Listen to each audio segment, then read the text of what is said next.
नमस्कार दोस्तों, आज हम आरआरबी ग्रुप डी के सबसे महत्वपूर्ण प्रीवियस ईयर के क्वेश्चन को सॉल्व करने वाले हैं। अगर आपने ये क्वेश्चन अच्छे से समझ लिए तो एग्जाम में रीजनिंग का स्कोर आप काफ़ी बेहतर कर सकते हैं। तो चलिए स्टार्ट करते हैं बिना समय गवाए अपने प्रैक्टिस सेट को। पहला क्वेश्चन है, यहाँ पर आपको एक श्रृंखला दी गई है और आपसे इसमें के कंडीशन दी गई है कि ऐसी कितनी संख्याएं हैं जिनके पहले एक संख्या हो और बाद में एक प्रतीक हो। अब यहाँ पर संख्या को देखते हैं कि वह संख्या आपको पता करनी है जिसके पहले एक संख्या हो और बाद में एक प्रतीक हो। अगर हम इस संख्या को देखें तो इसके पहले कोई संख्या नहीं है। 5 की बात करते हैं, इसके पहले भी कोई संख्या नहीं है। तो यहाँ पर हमें पहली संख्या दिखाई दे रही 7, जो इस कंडीशन को फुलफिल कर रही हो। तो इस क्वेश्चन का आंसर हो जाएगा कि एक वह संख्या है जिसके पहले एक संख्या है और उसके बाद एक प्रतीक है। इतनी बात सभी को समझ में आई। चलिए अगला क्वेश्चन देखते हैं। अगला क्वेश्चन है आपका सीरीज से। यहाँ पर एक सीरीज दी गई है 12-11, 12-12, 12-15, 12-10, 12-19, 12-08 और 12-06, 12-27। अब आप यहाँ पर ध्यान से देखें कि इसमें दो श्रृंखला मिक्स हैं। जैसे देखिए 12-11 से आप बनाइए 12-15, तो आप इसमें क्या जोड़ेंगे? 12-11 में यदि हम 4 जोड़ेंगे हमें 12-15 मिल जाएगा। क्लियर इतनी बात? यहाँ पर 12-15 में यदि हम फिर 4 जोड़ दें तो हमें 12-19 मिल गया। 12-19 में फिर हम 4 जोड़ेंगे तो हमें यहाँ पर क्या मिल जाएगा? 12-23। ठीक है, 12-23। यही आपके क्वेश्चन का आंसर हो गया, ऑप्शन नंबर सी। चलिए अगला क्वेश्चन देखते हैं। अगला क्वेश्चन है कथन निष्कर्ष से। यहाँ पर देखिए आपको दो कथन दिए गए हैं, पहला दूसरा, और दो निष्कर्ष दिए गए हैं। चलिए हम इसको वेन डायग्राम से सॉल्व करते हैं। पहला कथन है कि कुछ तकिए चटाई हैं। तो यहाँ पर पहला सर्किल बनाते हैं हम तकिए का। ये सर्किल रिप्रेजेंट करेगा आपका तकिए को। अब इसमें कहा गया कि कुछ तकिया क्या है? चटाई है। तो ये सर्किल हो गया आपका चटाई का। दूसरा कथन दिया गया है कि कुछ चटाई कुशन है। अब चटाई का कुछ हिस्सा कहाँ चला गया? किसके पास? तो आप कहेंगे कुशन के पास, जैसा कि क्वेश्चन कह रहा है कि कुछ चटाई कुशन है। अब यहाँ पर आप देखेंगे तकिया का इतना हिस्सा चटाई के साथ है और चटाई का इतना हिस्सा किसके साथ है? कुशन के साथ। अब निष्कर्ष को देख लेते। पहला निष्कर्ष दिया गया है कि कुछ तकिए कुशन है। अब देखिए तकिए का सर्किल आपका यहाँ तक है और कुशन का सर्किल यहाँ तक है। तो आप देख रहे होंगे तकिया और कुशन के बीच कोई भी संबंध नहीं है। तो इस बिहाफ पर पहला निष्कर्ष आपका गलत हो जाएगा। दूसरा निष्कर्ष देखते हैं कि दूसरा निष्कर्ष दिया गया है सभी कुशन चटाई है। अब आप देखेंगे कुशन का या चटाई का कुछ हिस्सा कुशन के पास है, लेकिन सभी कुशन चटाई नहीं है। तो इस रीजन से आपका सेकंड निष्कर्ष भी गलत हो गया। ऑप्शन नंबर बी आपके क्वेश्चन का ऑप्शन नंबर डी आपके क्वेश्चन का राइट आंसर हो जाएगा। ना तो निष्कर्ष पहला और ना ही निष्कर्ष दूसरा अनुसरण करता है। बात सभी को समझ में आई। चलिए अगला क्वेश्चन देखते हैं। अगला क्वेश्चन है अंग्रेजी वर्णमाला क्रम के आधार पर निम्नलिखित 4 अक्षर समूह में से 3 एक निश्चित प्रकार से एक समान है। अब आपको वह समूह पता करना है जो 3 समूह से विपरीत है। अब यहाँ पर आपको 4 ऑप्शन दिए गए। इसमें से 3 ऑप्शन किसी एक लॉजिक से समान होंगे और एक ऑप्शन ऐसा होगा जो उस लॉजिक को फॉलो नहीं करेगा। तो चलिए प्लेस वैल्यू लिख लेते हैं। 5, 6, 8, 13, 14, 15, 16, 24, 25, 1। अब देखिए लॉजिक ढूंढिए क्या है। 5 में 1 जोड़ा 6, 6 में 2 जोड़ा 8, 5 में हमने 1 जोड़ा 6 मिला और 6 में 2 जोड़ा 8 मिला। अब यहाँ पे 13 में 1 जोड़ा 14, 14 में 2 जोड़ा 16, 24 में 1 जोड़ा 25 और 25 में 2 जोड़ा 1 मिल गया। इट मीन्स ऑप्शन डी आपके क्वेश्चन का राइट आंसर हो जाएगा। चलिए अगला क्वेश्चन देखते हैं। अगला क्वेश्चन है एक निश्चित कूट भाषा में ऑटो को 2683 और टूर को 8136 के रूप में कूटबद्ध किया जाता है। तो दी गई कूट भाषा में आर के लिए कूट बताना। देखिए सबसे पहले कॉमन देख लीजिए। तो आप ऑटो में देखेंगे UTO और टूर में भी क्या है? TUO कॉमन है। अब नंबर में कॉमन निकाल लेते। नंबर में क्या कॉमन है? 8 इसके पास है, 1 इसके पास है, 3 इधर है और 3 इधर है। इसके अलावा कोई कॉमन दिख रहा है? हाँ, 6 भी बचा हुआ, 6 इधर है और 6 इधर। अगर मैं ऑटो की बात करें तो ऑटो में A बचा और नंबर में 2 बचता है। टूर में आपका R बचता है और नंबर में क्या बचता है? 1। तो देखिए ऑटो में A बचा और A के लिए कूट क्या बन गया? 2। R बचा और इधर कूट क्या बन गया? 1। आपसे पूछा है R का कूट, तो R का कूट क्या हो जाएगा? 1। ऑप्शन नंबर ए आपके क्वेश्चन का राइट आंसर हो जाएगा। चलिए अगला क्वेश्चन देखते हैं। अगला क्वेश्चन है A B C D E F और जी एक गोल मेज के चारों ओर केंद्र की ओर मुख करके बैठे हुए हैं। चलिए यहां पर एक गोल मेज बना लेते हैं। अब टोटल पर्सन कितने काउंट कर लेते हैं, 3 3 6 7 पर्सन को आपको बैठाना है इस गोल मेज के ऊपर। तो यहाँ पर हम सातों पर्सन की पहले प्लेस को डिसाइड कर लेते हैं कि सातों व्यक्ति हमारे कुछ इस तरीके से गोल मेज पर बैठेंगे।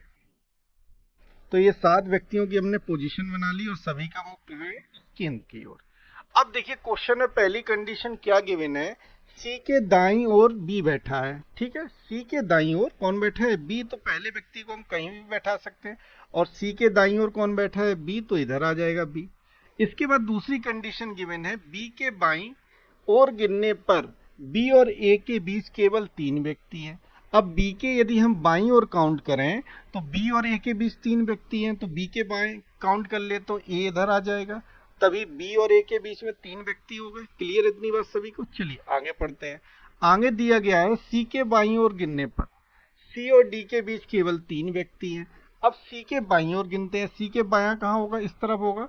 बाईं ओर गिनने पर सी और डी के बीच में 3 व्यक्ति हैं, 1 2 3, तो डी डेफिनेट इधर आ गया। क्लियर इतनी बात सभी को। चलिए आगे पढ़ते हैं। आगे क्या दिया गया है, एफ के ठीक दाईं ओर जी बैठा है। अब देखिए एफ के ठीक दाईं ओर जी बैठा है, तो यहाँ पर 2 प्लेस है जहां पर 2 व्यक्ति बैठ सकते हैं। अब एफ के ठीक दाईं ओर जी को बैठा दीजिए। यदि हम एफ को यहाँ बैठाएं तो एफ का दायां नीचे होगा, तो यहाँ पर कौन आ गया, जी। अब एक प्लेस बचा हुआ और एक ही हमारा अल्फाबेट बचा हुआ है, वो कौन बचा हुआ है, तो आप कहेंगे ए हो गया, बी हो गया, सी हो गया, डी, आपका ई बचा हुआ, तो ई आपका इधर आ जाएगा। अब क्वेश्चन में आपसे क्या पूछा है, सी के दाईं ओर गिनने पर ए और सी के बीच कितने व्यक्ति है। अब सी का दायां कहाँ होगा, सी का दायां इधर होगा। और बात कर रहा सी और ए के बीच में कितने व्यक्ति, तो आप कहेंगे सी और ए के बीच में 3 व्यक्ति है, पहला, दूसरा और तीसरा।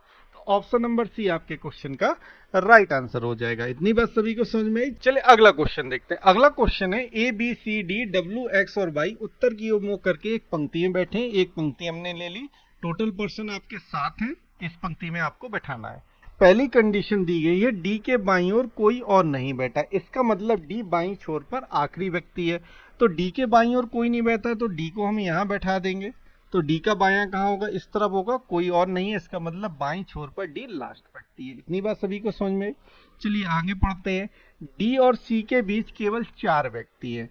यदि डी इधर है तो इन दोनों के बीच में कितने व्यक्ति बैठा दीजिए, 4 व्यक्ति बैठा दीजिए। और डी और सी के बीच में 4 व्यक्ति, तो यहाँ पर कौन आ गया, आपका सी आ गया। अब डी और सी के बीच में 4 पर्सन हो गए। क्लियर इतनी बात। चलिए आगे चलते हैं। क्वेश्चन में आगे कहा गया है वाई के दाईं ओर केवल 3 व्यक्ति है। वाई के दाईं ओर केवल कितने व्यक्ति हैं, 3 व्यक्ति। अब वाई को ऐसी जगह बैठाइए जिसके दाईं ओर केवल 3 व्यक्ति हैं। अब मैं बाई को कहाँ बैठा दूं, टोटल पर्सन 7 होते हैं। ठीक है, अब वाई को यदि आप यहाँ प्लेस कर देंगे और वाई की दाईं ओर 3 व्यक्ति की बात कर रहे हैं, तो 7वां व्यक्ति कहाँ आ जाएगा, सी के इधर आ जाएगा। तभी तो वाई के दाईं ओर 3 व्यक्ति होंगे, जैसा कि क्वेश्चन कह रहा है कि वाई के दाईं ओर केवल 3 व्यक्ति बैठे। तो वाई के दाईं ओर केवल 3 व्यक्ति हो गए। टोटल हमारे 7 व्यक्तियों का प्लेस आ गया है 1 2 3 4 5 6 7।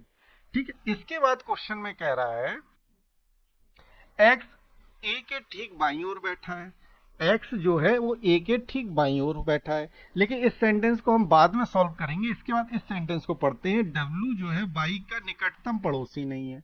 इसका मतलब डब्ल्यू आपका इधर भी नहीं बैठ सकता और डब्ल्यू आपका इधर भी नहीं बैठ सकता, क्योंकि डब्ल्यू इधर बैठेगा तो वाई का पड़ोसी हो जाएगा और डब्ल्यू यदि इधर बैठता है तो वाई का पड़ोसी हो जाएगा। क्लियर इतनी बात सभी को। चलिए अब आगे देखते हैं। अब इस क्वेश्चन में x जो है a के ठीक बाईं ओर है।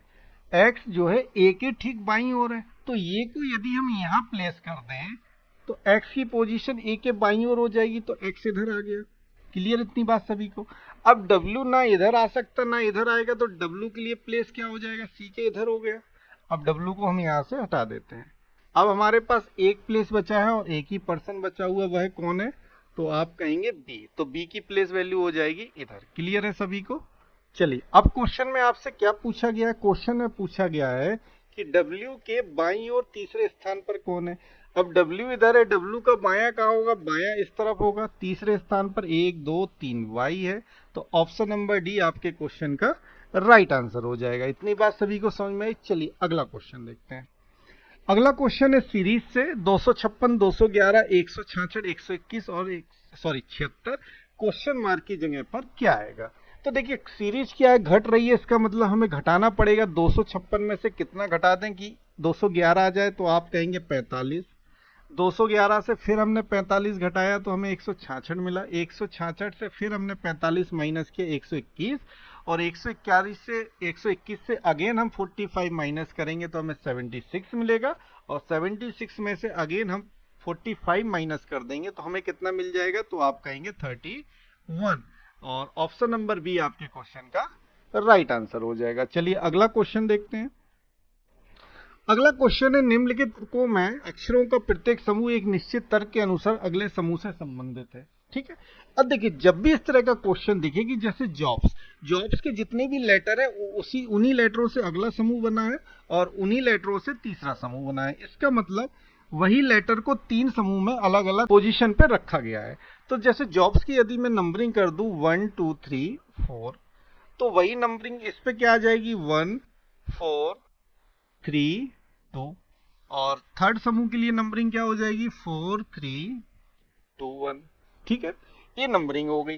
अब इस लॉजिक को कौन सा ऑप्शन फॉलो कर रहा है वही आपके क्वेश्चन का आंसर हो जाएगा। तो यहाँ पर आइडिया की नंबरिंग कर लीजिए 1 2 3 4।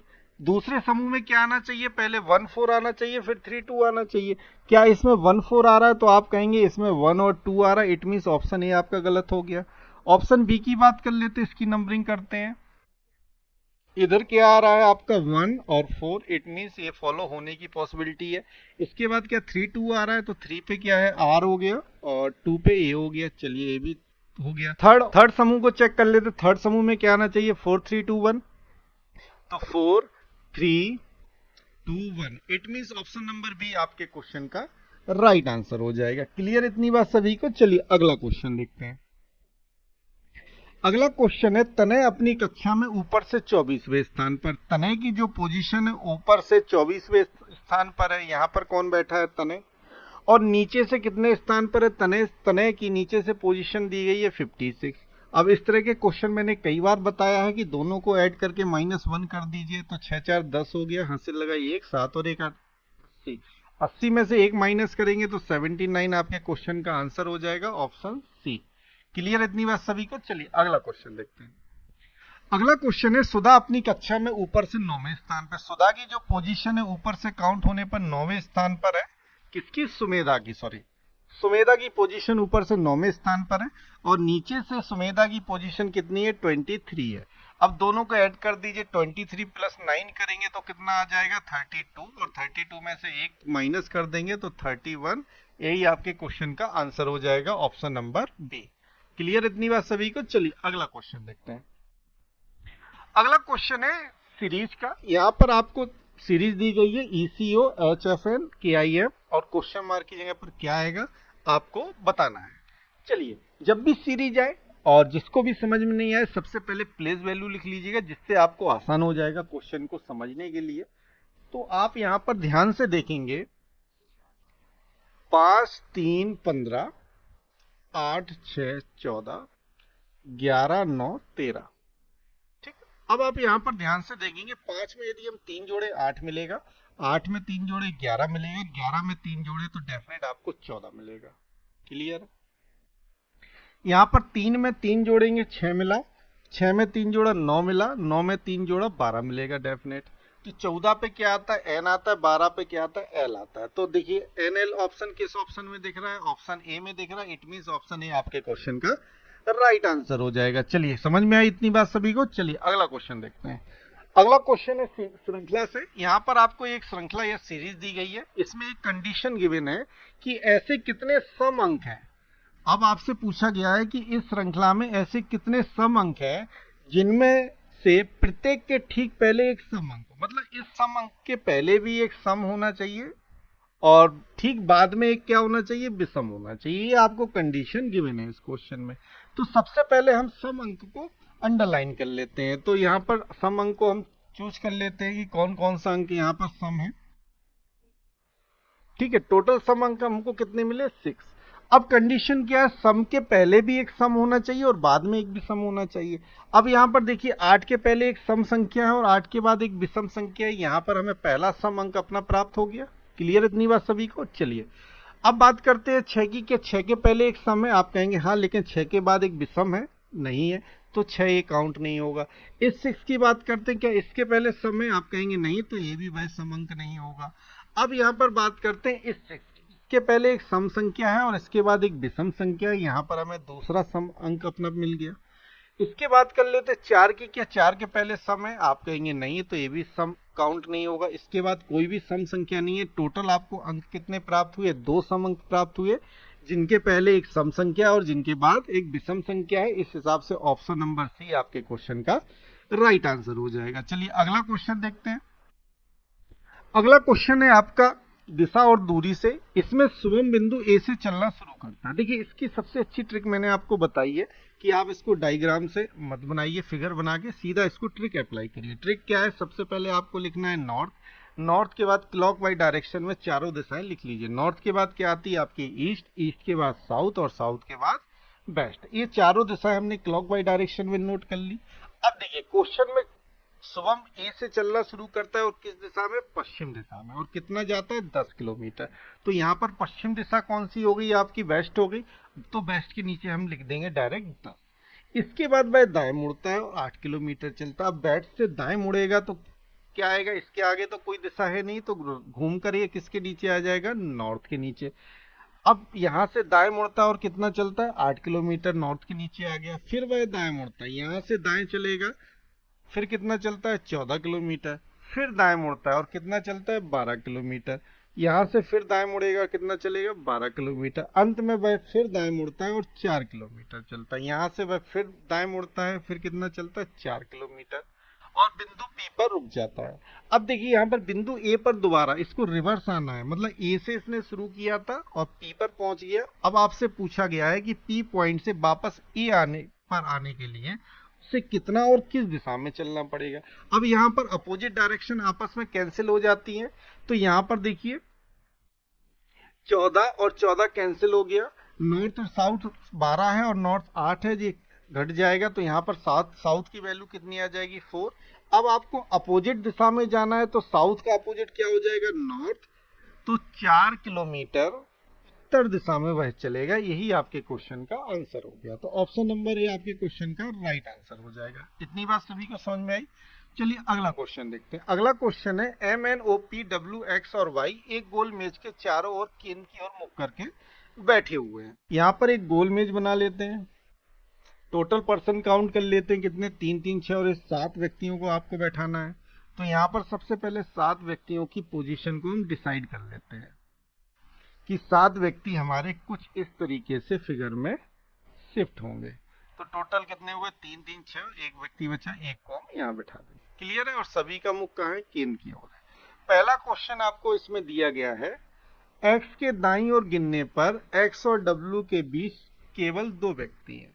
एक्स के दाईं ओर गिनने पर, तो एक्स को यदि हम यहाँ प्लेस कर दें तो एक्स के दाईं ओर गिनने पर एक्स और डब्ल्यू के बीच 2 व्यक्ति है, तो डब्ल्यू इधर आ गया, तभी एक्स और डब्ल्यू के बीच में 2 पर्सन हो गए। क्लियर है? चलिए इसके बाद अगला स्टेटमेंट है, डब्ल्यू के दाईं ओर गिनने पर डब्ल्यू और एम के बीच केवल 2 व्यक्ति है।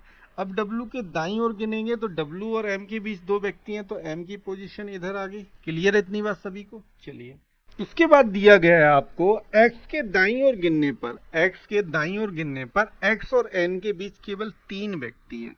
एक्स के दाईं ओर गिनने पर एक्स और एन के बीच 3 व्यक्ति हैं, 1 2 3, तो एन की पोजीशन इधर हो गई।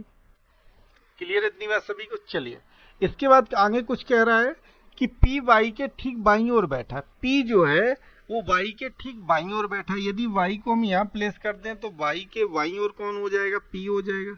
अब हमारा यहाँ पर एक प्लेस बचा हुआ है, तो यहाँ पर कौन आ जाएगा? ओ आ जाएगा। फिगर हमारा कंप्लीट हो गया। अब क्वेश्चन में क्या पूछा गया है, ओ के बाईं और तीसरे स्थान पर कौन है? ओ का बायां कहाँ होगा? इस तरफ होगा। तीसरे स्थान में पहला, दूसरा, तीसरा कौन आ गया? वाई आ गया। तो ऑप्शन नंबर सी आपके क्वेश्चन का राइट आंसर हो जाएगा। इतनी बात सभी को समझ में आई? चलिए अगला क्वेश्चन देखते हैं।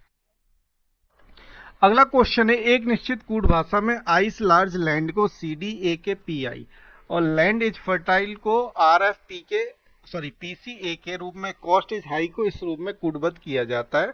तो फर्टाइल का कूट आपको बताना है। सबसे आसान क्वेश्चन है। सबसे पहले देखिए कि फर्टाइल किस किस सेंटेंस में दिया गया है। तो आप कहेंगे फर्टाइल अकेला इस सेंटेंस में। 3 सेंटेंस है आपके पास। पहला सेंटेंस आपका ये है, दूसरा सेंटेंस ये है और तीसरा सेंटेंस ये है।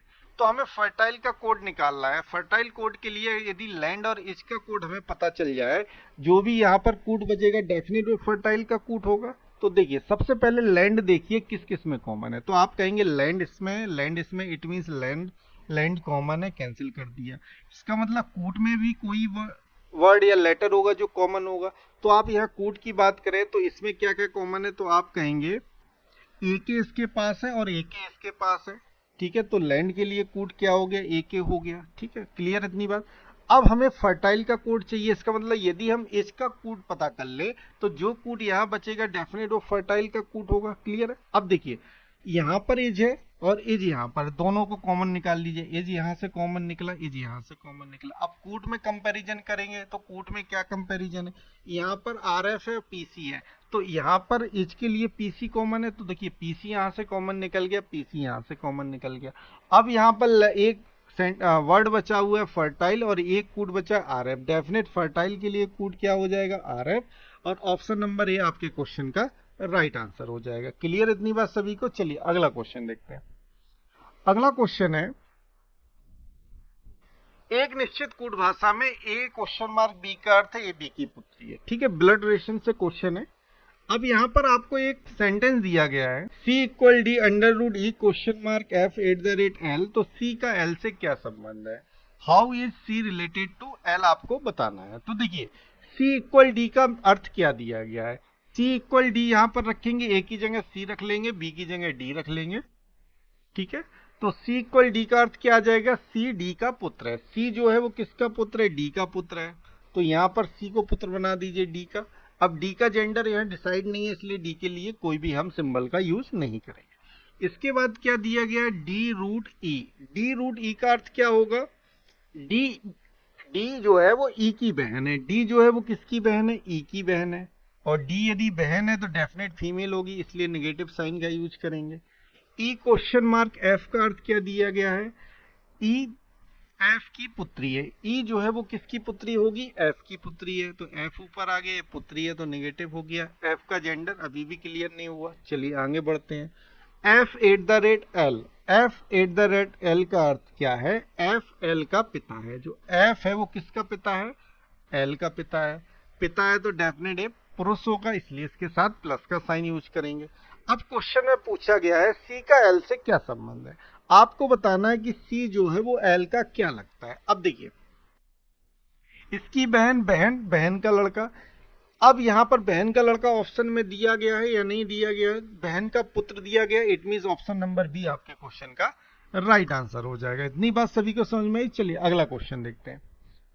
अगला क्वेश्चन है, यहाँ पर आपको एक श्रृंखला दी गई है और इसमें वही कंडीशन दी गई है, ऐसी कितनी संख्या है जिनके पहले एक पूर्ण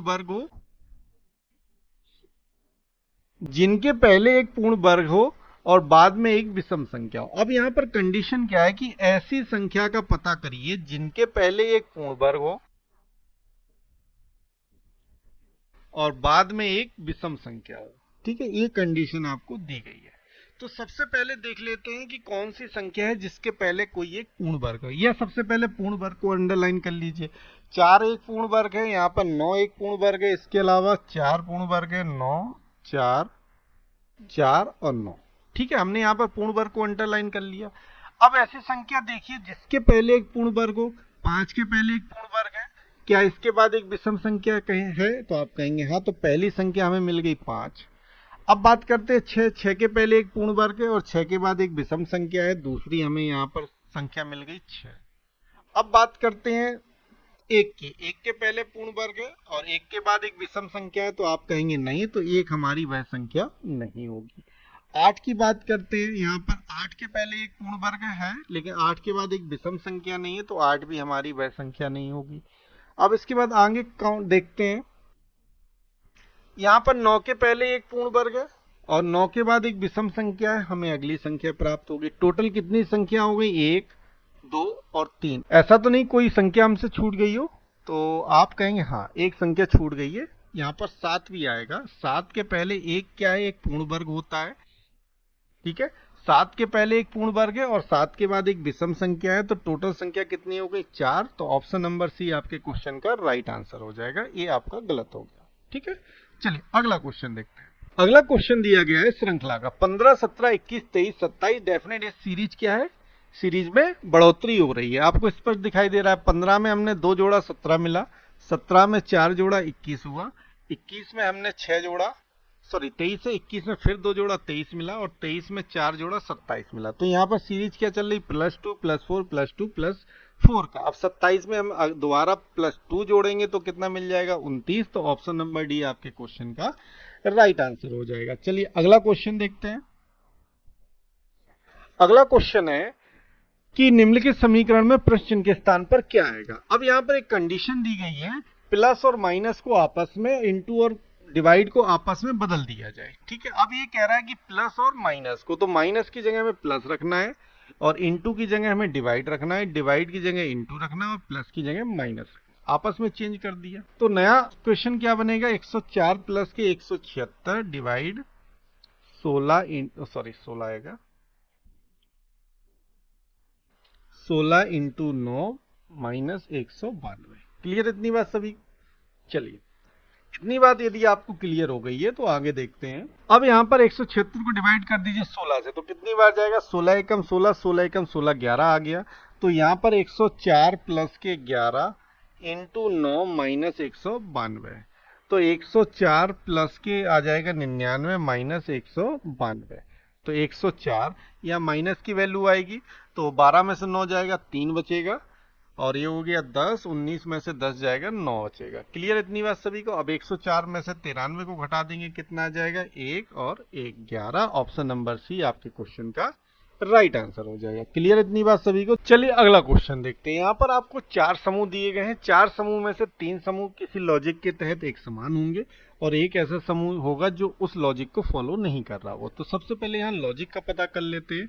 तो प्लेस वैल्यू देख लेते हैं, 25, 5, 4 और 20। तो आप यहाँ पर देखेंगे 25 में यदि हम कितना जोड़ दें, तो आप कहेंगे 25 में यदि हम 5 जोड़ दें तो हमें 30 मिलेगा और 30 पे क्या आ जाता है, 4। और 5 में हम कितना जोड़ दें, 20 मिल जाए तो आप कहेंगे प्लस के 15। तो एक लॉजिक यहाँ पर हमने बनाया +5 और +15 का। ये लॉजिक देखिए किन किन ऑप्शन को फॉलो कर रहा है, तो 9, 15, 14 और 4। 9 में यदि हम 5 जोड़ेंगे तो हमें 14 मिल गया और 15 में यदि हम 15 जोड़ देंगे तो हमें 30 मिलेगा और 30 पे वैल्यू क्या आती है, डी आती है। क्लियर है, ये भी लॉजिक फॉलो हो रहा है। अब के क्यू क्यू ई की बात कर लेते, के क्यू और क्यू ई की, ठीक है। 11, 17, 17, 5। 11 में हमने कितना जोड़ना था, 5 जोड़ना था, तो 11 में 5 जोड़ने पर हमें 16 मिलना चाहिए। तो यहाँ पर क्या आ रहा है, 17 आ रहा। और 17 में यदि हम 15 जोड़ेंगे तो कितना मिलना चाहिए था आपको, 32। तो 32 पे कितना आना चाहिए, बी आना चाहिए। यहाँ क्या मिल रहा है, E. It means option number C आपके क्वेश्चन का राइट आंसर हो जाएगा। क्लियर इतनी बात सभी को। चलिए अगला क्वेश्चन। अगला क्वेश्चन है कथन निष्कर्ष। यहाँ पर आपको 2 कथन दिए गए हैं। पहला कथन है कुछ शेड रूप है। तो यहाँ पर पहला सर्किल बनाते हैं हम शेड का। तो ये सर्किल हो गया शेड का। कहा गया कुछ शेड क्या है, रूप है। तो ये आधा सर्किल कहाँ चला गया, रूप के साथ चला गया। कुछ शेड रूप है। अगला दिया कि सभी सीलिंग रूप है। अब सभी सीलिंग जो क्या है, ये सर्किल हो गया आपका सीलिंग का।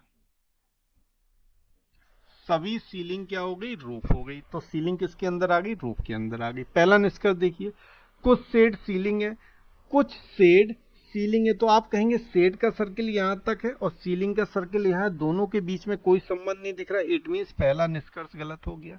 दूसरा निष्कर्ष है सभी रूफ सीलिंग है। सभी रूफ सीलिंग है, तो आप कहेंगे सभी रूफ सीलिंग नहीं है। इट मीन्स दूसरा निष्कर्ष भी गलत हो गया।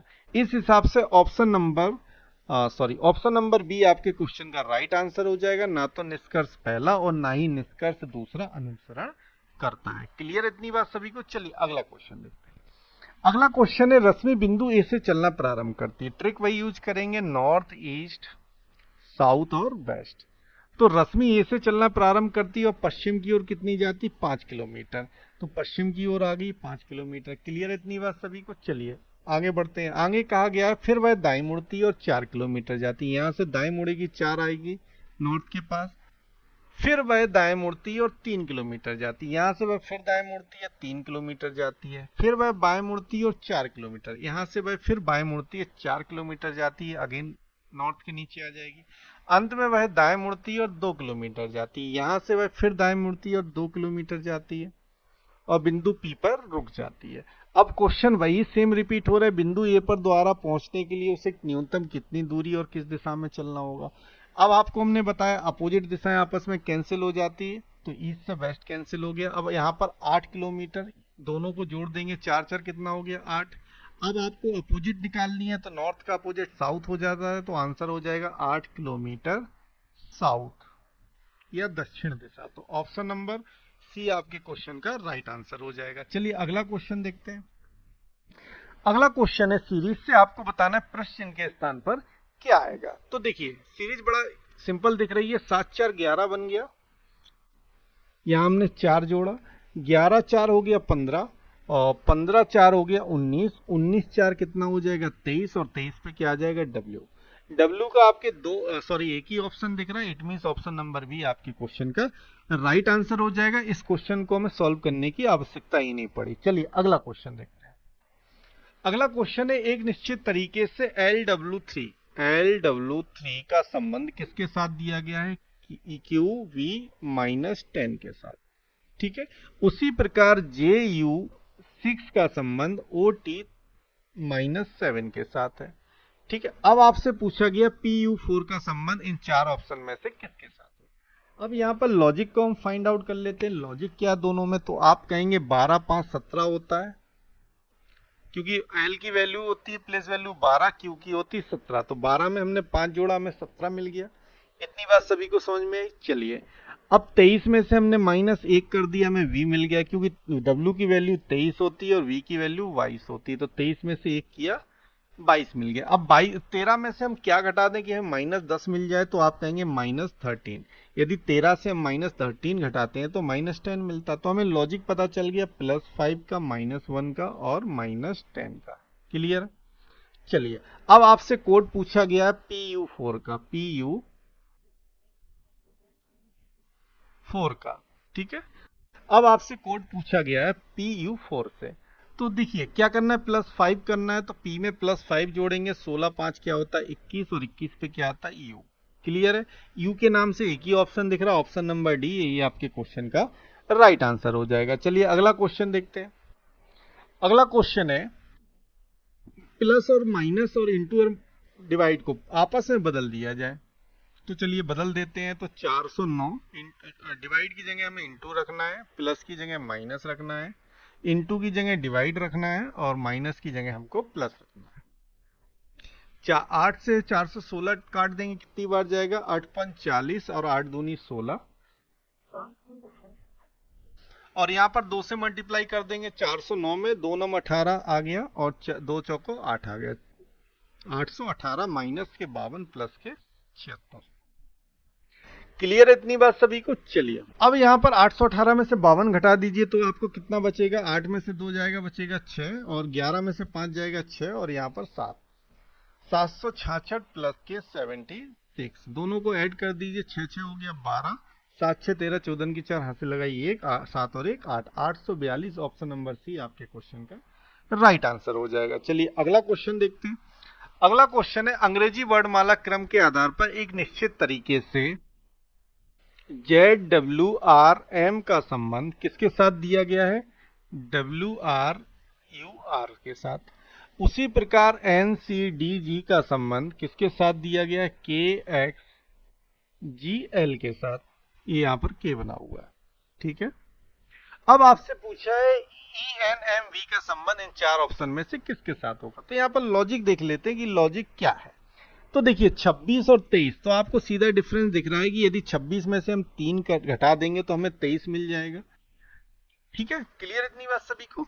अब 23 में से 18 बन रहा है, इट मींस -5 किया, क्योंकि देखो यहाँ प्लेस वैल्यू इसकी 26 होती है, इधर 23 होती है, 18 और 13, यहाँ पर 23 18 21 और 18, ठीक है, 23 से 18 बनाना, -5 किया, 18 में फिर हमने प्लस का 3 किया, 15 से 18 +5 किया। तो लॉजिक क्या मिल रहा है, पहले -3 करना है, -5 करना है, फिर +3 +5, ये आपको लॉजिक मिल गया। अब इस लॉजिक का यूज करके आप आंसर निकाल लीजिए। किसका आंसर निकालना है, ENMV का।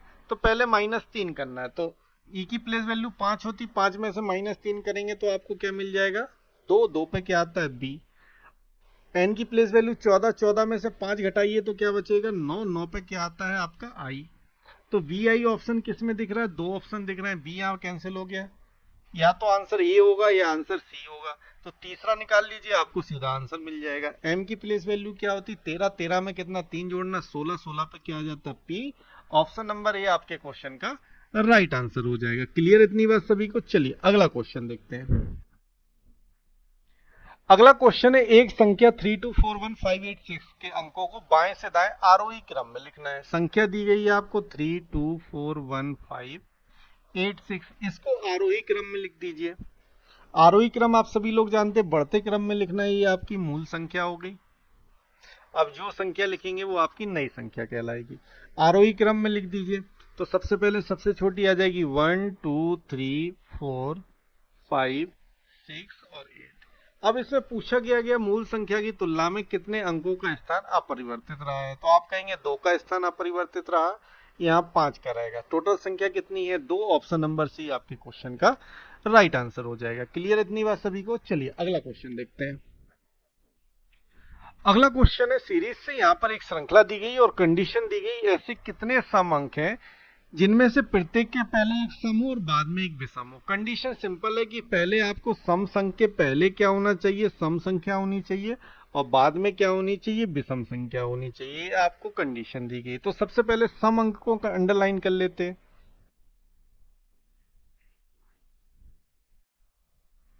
ठीक है, अब सम के पहले एक सम होना चाहिए। तो 8 के पहले एक सम है, तो आप कहेंगे नहीं, तो 8 वही एक सम संख्या नहीं होगी। इसके बाद देखते हैं, 8 के पहले एक सम है, नहीं है, ये भी नहीं होगी। 6 के पहले एक सम है और 6 के बाद एक विषम है, यहाँ पर हमें पहली सम संख्या मिल गई। ठीक है, अब इस 6 की बात कर लेते हैं, इसके पहले सम नहीं है।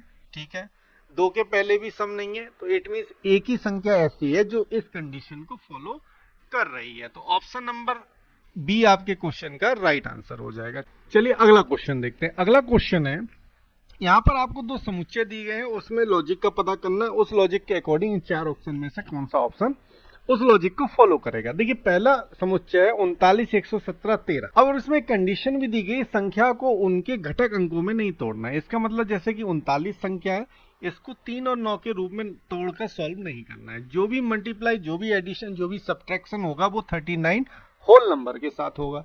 अब देखिए 39 117 13 किस लॉजिक के तहत ये सॉल्व हो रहा है। तो यदि हम पहली संख्या में 2 से गुणा कर दें, 39 में हम यदि 2 से मल्टीप्लाई कर देंगे तो कितना आ जाएगा, 39 दूना 78। ठीक है, और यदि हम 13 में 3 से मल्टीप्लाई कर दें तो कितना आ जाएगा, 39। 78 और 39 को यदि हम जोड़ दें तो कितना मिल जाएगा, 9 7 17 के साथ हाथ से लगाइए, 10 और 1 11, 117। ठीक है, एक तो लॉजिक ये हुआ। क्या ये लॉजिक दूसरा समुच्चय भी फॉलो कर रहा है? तो पहली संख्या में हमें 2 से मल्टीप्लाई करना है, तो 48 में 2 से गुणा करेंगे तो कितना आ जाएगा, 96। ठीक है, और तीसरी संख्या में हमें 3 से मल्टीप्लाई करना है, तो कितना आ गया, 3। तो 96 में 3 जोड़ेंगे क्या आ जाएगा, 99। इट मीन्स ये लॉजिक हमारा दोनों समुच्चय फॉलो कर रहा है। अब देख लेते हैं कौन सा ऑप्शन इस लॉजिक को फॉलो कर रहा है। तो देखिए, तो पहले ऑप्शन को देखेंगे तो क्या है, 19 दूनी 38 होता है। ठीक है, और तीसरे में हमें क्या करना, 3 से मल्टीप्लाई करना, 24 थी 72 होता है। दोनों को जोड़ेंगे क्या हमारा 106 मिल रहा है, तो आप कहेंगे नहीं, ऑप्शन पहला गलत हो गया। ऑप्शन दूसरे की बात करते हैं तो 27 तिया कितना, सॉरी 27 दूनी 54 होता है, और तीसरा 21 तिया 63 होता है। 21 54 और 63 को जोड़ देंगे, 4 3 7 आ गया, 6 5 11, तो 117। It means option number B आपके क्वेश्चन का राइट आंसर हो जाएगा। तो आज के लिए इतना ही। यदि आपको हमारा प्रैक्टिस सेट हेल्पफुल लगा हो तो प्लीज चैनल को लाइक शेयर सब्सक्राइब जरूर कीजिएगा। तो मिलते हैं कल अगले सेट के साथ। धन्यवाद।